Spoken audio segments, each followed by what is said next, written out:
आइए आज हम ये करते हैं कि एक सोलेनॉइड किस तरह से एक मैग्नेट की तरह बिहेव करता है।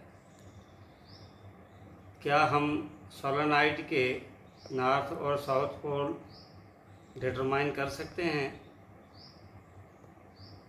और डायग्राम्स के साथ इसको एक्सप्लेन करना है। सबसे पहले सोलेनॉइड के बारे में हम ऑलरेडी बात कर चुके हैं। जब कोई कॉइल सिलेंड्रिकल शेप में हो और उस सिलेंड्रिकल शेप में वायर जो है वो उसके कॉइल बनी हुई हो और उसके बीच में से इलेक्ट्रिसिटी गुजारी जाए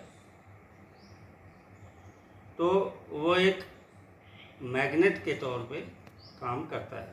कैसे करता है? नंबर ऑफ टर्न्स, मतलब ये अगर सिलेंड्रिकल हमारे पास इस तरह से ये सिलेंड्रिकल कॉइल है गोल, इसके आसपास बहुत सी टर्न्स दी हुई होती हैं। तो एक शुरू का एंड और एक लास्ट की जो तार बचती है इसको हमने सप्लाई देनी है नेगेटिव और पॉजिटिव।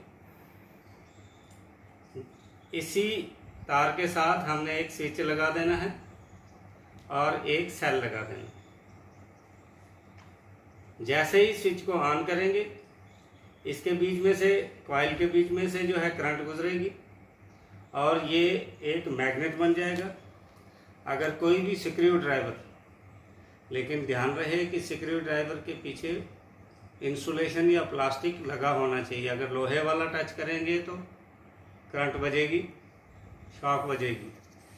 तो पीछे प्लास्टिक लगा हुआ हो तो अगर इसके नज़दीक आप लाएंगे तो ये उसको अट्रैक्ट करना शुरू कर देगा, मीन्स ये मैग्नेट बन गया है। और ये इस किस्म के मैग्नेट को इलेक्ट्रोमैग्नेट कहते हैं, क्योंकि इसके बीच में इलेक्ट्रिसिटी जब तक गुजरेगी तब तक ही ये मैग्नेट काम करेगा।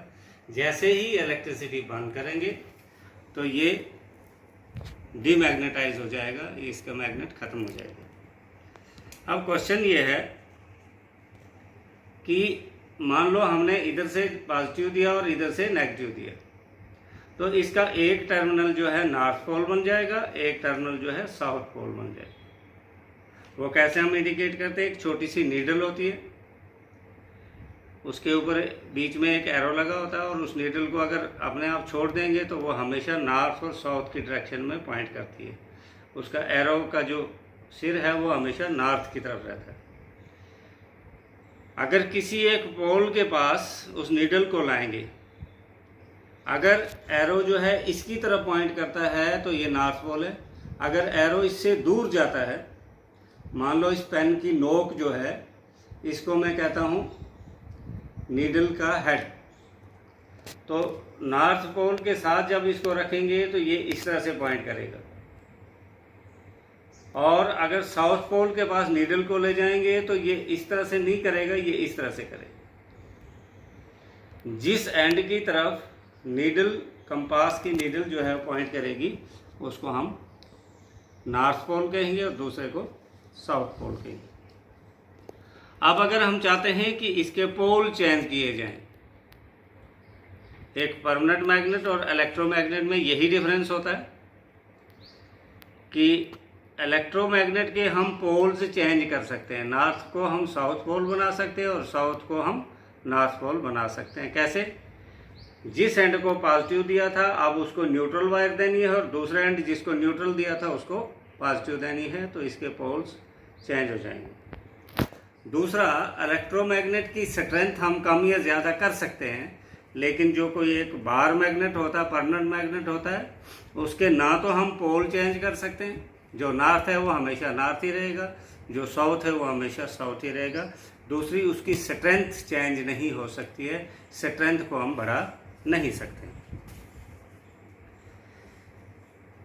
If axle is rotated clockwise then mn, अब बेसिकली है क्या, इलेक्ट्रिक जनरेटर जो है, अब हम बात कर रहे थे सोलेनॉइड की, तो अब इसमें जो फील्ड लाइंस हैं वो सर्कल में शो होंगी। जैसे ये मैग्नेट था हमारे पास, सोलेनॉइड। अगर डायग्राम हमने ड्रा करनी है तो यहाँ पर मैग्नेटिक लाइंस हम हाथ से ड्रा करेंगे। कैसे? कंपास रखेंगे, उधर को पॉइंट करेंगे, कंपास रखते रखते पॉइंट लगाते जाएंगे तो ये लाइंस इस तरह से आएंगी, इधर को जाएंगी, इधर को जाएंगी, इधर जैसे दूर दूर जाएंगी तो ये कंसेंट्रिक सर्कल दूर दूर होते जाएंगे। इसी तरह से ये मैग्नेटिक लाइंस, इस तरह से हम इनको शो करते हैं। अब अगर ये हमारा साउथ पोल था और साउथ पोल के पास किसी दूसरे मैग्नेट का साउथ पोल लाएंगे तो ये इसको धक्का देगा, और अगर नॉर्थ पोल लाएंगे साउथ की जगह तो ये इसको अट्रैक्ट करेगा। यहाँ से मैग्नेटिक लॉज बन जाते हैं। जो दो लॉज मैग्नेटिक के हैं कि like poles repel each other, north और नॉर्थ आपस में एक दूसरे को धक्का देते हैं, रिपेल करते हैं, और नॉर्थ एंड साउथ जो है एक दूसरे को अट्रैक्ट करते हैं, अपनी तरफ खींचते हैं। तो अगर नॉर्थ की पोल की जगह अगर हम साउथ ले जाएंगे बाहर मैग्नेट का तो वो उसको अट्रैक्ट करेगा, और साउथ की जगह साउथ ले जाएंगे तो रिपेल करेगा, नॉर्थ की जगह नॉर्थ ले जाएंगे तो रिपेल करेगा। When is the force experienced by a current carrying conductor placed in a magnetic field largest? Current जिस कंडक्टर में से चल रही है तो उस पर फोर्स मैक्सिमम कब होती है? फोर्स मैक्सिमम इस पर तब होती है जब करंट की डायरेक्शन इस पर 90 डिग्री पर हो। The force experienced by a current carrying conductor is maximum when the direction of the current is 90 degree। इस तरह से 90 डिग्री अगर इसकी डायरेक्शन हो तो ये मैक्सिमम होती है। फ्लेमिंग लेफ्ट हैंड रूल ये कहता है कि magnetic field inside the chamber will be perpendicular to the direction of current, that is either upward or downward. Direction of the current is from front wall to back as negative charge।